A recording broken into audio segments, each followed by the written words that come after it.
It's March 4th, 2019, and it's time to review 5 of the most outrageous, infuriating, or just plain baffling things that have happened lately. It's your Facepalm 5. Let's count them up.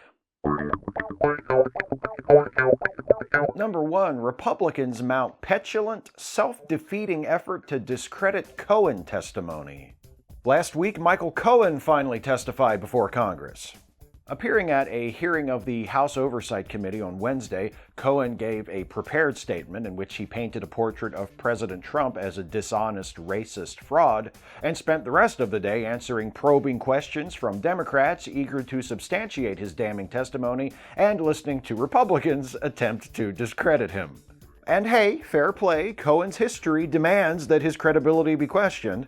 His testimony was perfectly consistent with the person Donald Trump has repeatedly shown himself to be throughout his entire life, and by my reckoning, there wasn't a single extraordinary claim made by Cohen all day, but the last thing anyone should do is take Michael Cohen at face value. Fortunately, he provided the members of the committee with various methods to confirm the truth of what he told them, including hard physical evidence, like the check signed by Trump himself to reimburse Cohen for a hush money payment to Stormy Daniels, with whom Trump had an affair.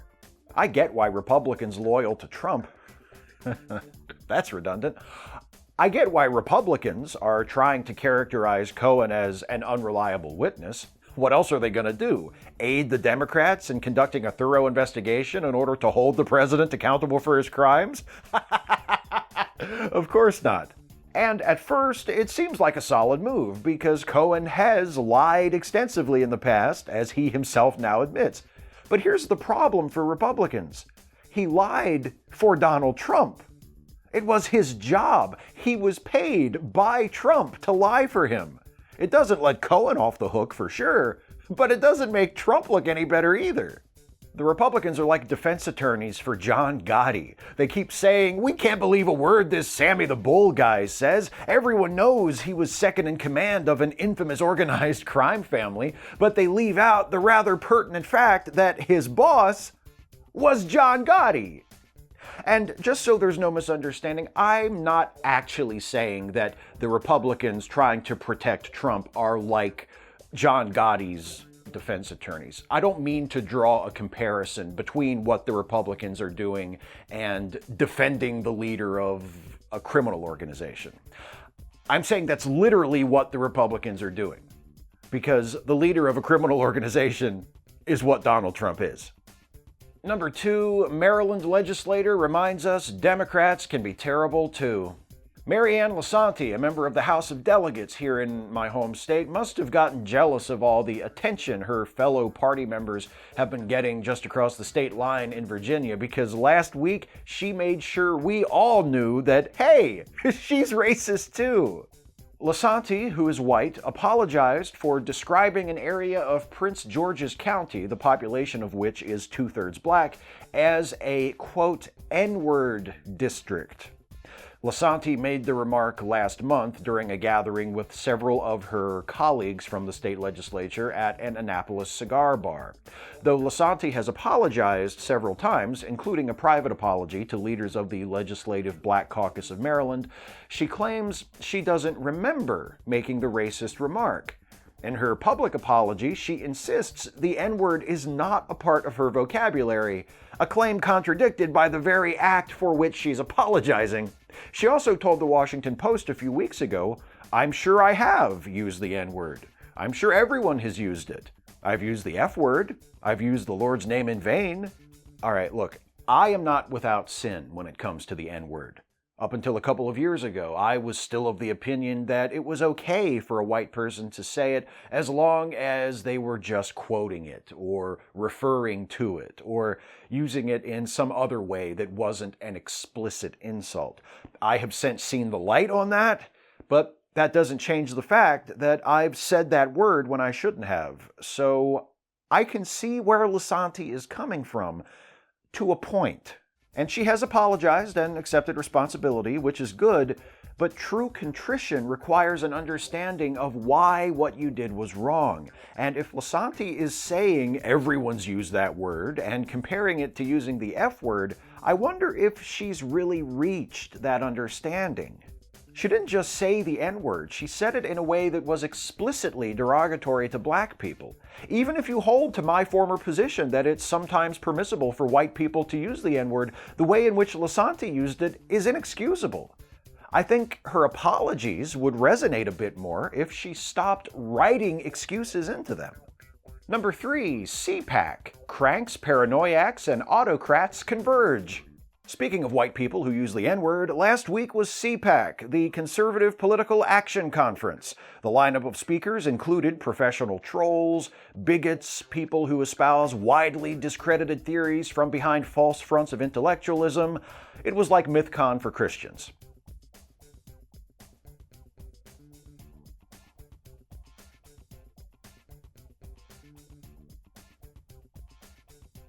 Okay, some highlights.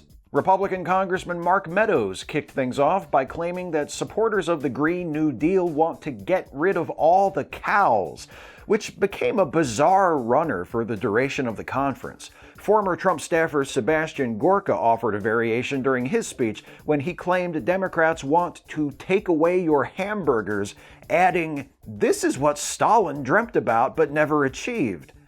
Vice President Mike Pence repeated Trump's lie about having already started to build the wall along the U.S.-Mexico border.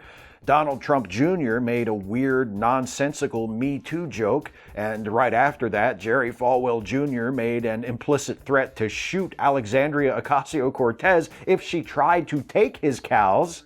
I told you they were all really hung up on the cow thing. Ted Cruz mentioned it too. Are they worried they're coming for your guns isn't enough to rile up the base anymore? They need them to feel that their livestock is being threatened as well? Anyway, cattle in peril was not the only recurring theme at CPAC. There was also Democrats want to kill babies. And while this also came up again and again during the conference, it's not just a CPAC thing, so I gave it its own segment. Number 4, GOP accuses Democrats of supporting infanticide. The Trump administration is overtly opposed to people having the option to terminate their own pregnancies. To that end, the president and his allies in Congress, as well as state legislatures across the country, have been working nonstop to undermine abortion rights in every way they can think of. Last week, Democrats in the U.S. Senate blocked a bill that would have required doctors to immediately send babies who are born alive during abortions to a hospital or face up to 5 years in prison. It would also have made intentionally killing a child born alive during an abortion an offense potentially punishable by the death penalty. Republicans who supported the bill, including President Trump, accused Democrats who opposed it of voting for infanticide. So why did Democrats vote against a bill to protect the lives of newborn children? As some of you already know, and the rest of you may have guessed, things are a little more complicated than the supporters of the bill are saying. First, and most importantly, infanticide is already illegal. That part of the bill is redundant at best. Secondly, late-term abortions are extremely rare. The Centers for Disease Control and Prevention has reported that only about 1.3% of abortions in the United States are performed at 21 weeks of pregnancy or later. Abortions during the final weeks or days of a pregnancy are performed even less often than that.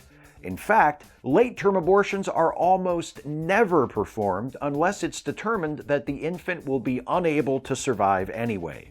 And in such cases, parents sometimes choose to induce labor early so they can spend some time with their baby before their baby dies. It's not about killing newborns. It's about giving families in one of the most heart-wrenching situations imaginable the option of sharing a few minutes of life with a child who won't otherwise have one.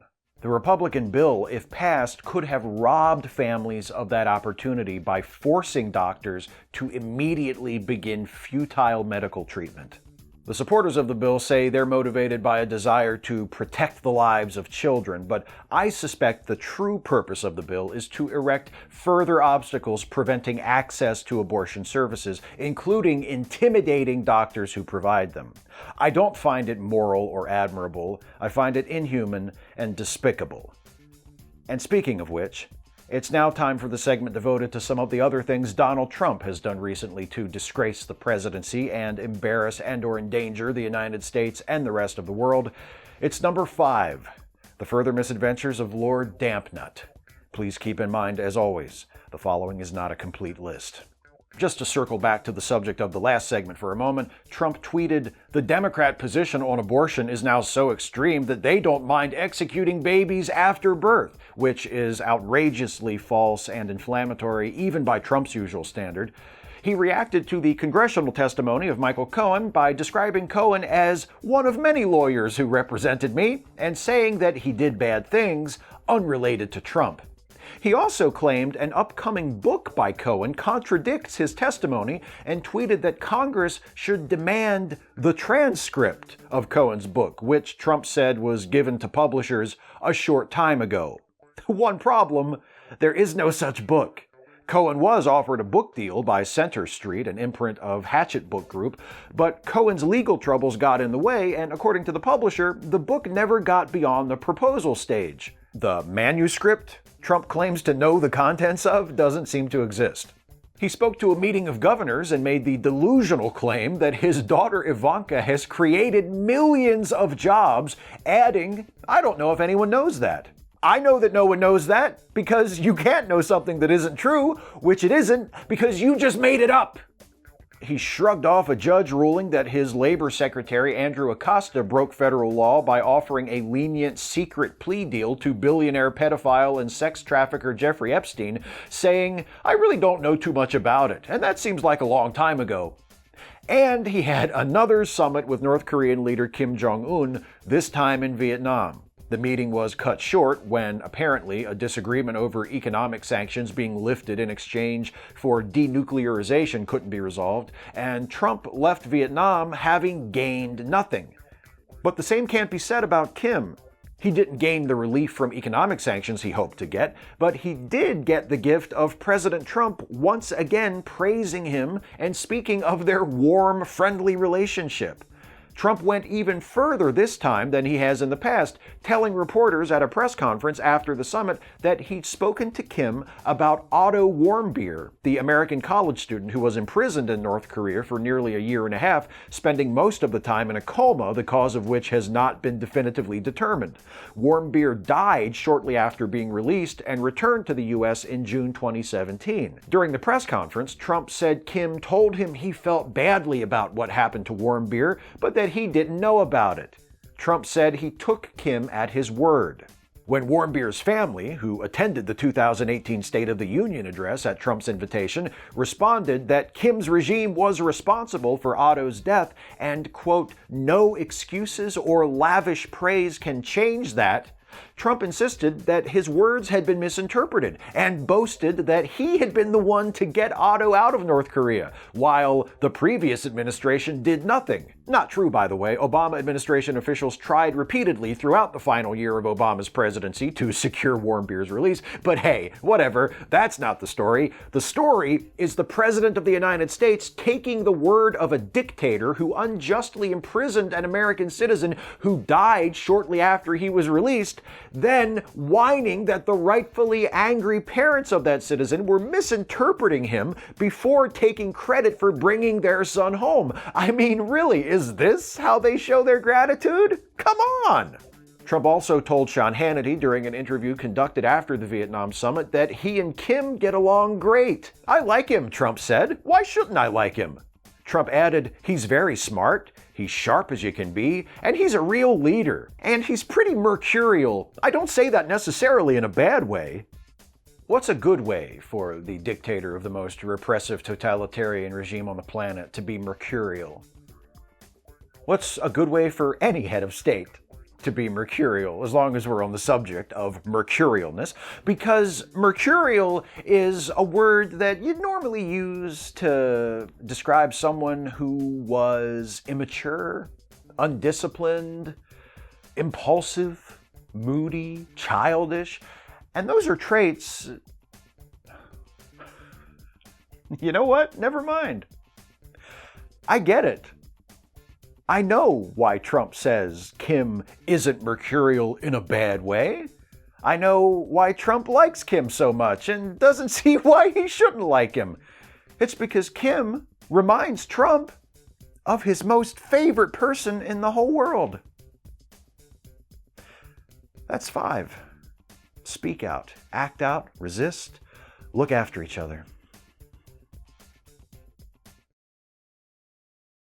Hey folks, hope you got something out of this one. If you did, please click like and share the video and subscribe to this channel if you're not subbed already. And also, please consider helping me to continue making videos like this one and like all the videos I make on this channel by supporting this channel with a monthly donation through Patreon. You can go to patreon.com/Steve Shives to become a patron for as little as $1 a month. And believe me, those $1 a month pledges really add up and really help me out. But if you can afford it and you think I'm worth it, you can pledge at higher levels. And if you pledge at $5 a month or more, you get yourself a shout out at the end of the Facepalm 5, just like these folks, my newest $5 or more per month patrons since the last Facepalm 5. And they would be Attila Perez dos Santos. Thank you, Attila. Ellie Flanagan. Thank you, Ellie. Sean Helsum. Thank you, Sean. Michael Bryan. Thank you, Michael. Christoph Penning, thank you, Christoph. Joe White, thank you, Joe. And Sean T. Macbeth. Thank you, Sean. Thanks to everybody who is a patron at whatever level you're pledging, however long you've been pledging. Thanks to everyone for watching, whether you're a patron or not. I appreciate all the support in whatever form it takes, and I'll see you next time.